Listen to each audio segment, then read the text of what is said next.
मुल्क भर के लिए महाना एडजस्टमेंट में बिजली सस्ती कर दी गई है। कराची के लिए बिजली की कीमत में 4 रुपए 3 पैसे फी यूनिट की कमी की गई। बाकी मुल्क के लिए बिजली 5 पैसे फी यूनिट सस्ती की गई है।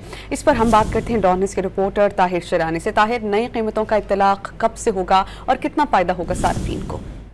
जी, जो रवा माह है जुलाई, इसके बिलों में बिजली सार्फिन को रिलीफ मिलेगा।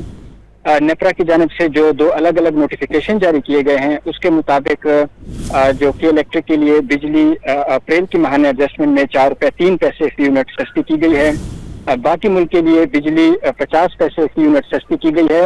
अगरचे सेंट्रल पावर परचेजिंग एजेंसी ने कराची के सिवा बाकी मुल्क के लिए मई की माहाना एडजस्टमेंट में 10 पैसे फी यूनिट का इजाफा मांगा था, लेकिन नेपरा ने ये इजाफा मंजूर नहीं किया, बल्कि 50 पैसे फी यूनिट इसमें कमी की गई है।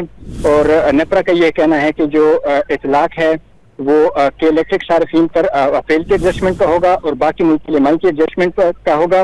तमाम जो कमी का इतलाक है वो जो माहाना जो बिजली सार्फिन है, जो लाइफ लाइन सार्फिन है, उस पर इसका इतलाक नहीं होगा। नेपरा की जानिब से 30 जून को के इलेक्ट्रिक और CPPA की दरख्वास्तों पर समाअत की गई थी और फैसला महफूज किया गया था और उसके बाद अब इसके बाज़ाब्ता नोटिफिकेशन जारी कर दिए गए हैं। जी, बहुत शुक्रिया, आप हमें अपडेट कर रहे थे।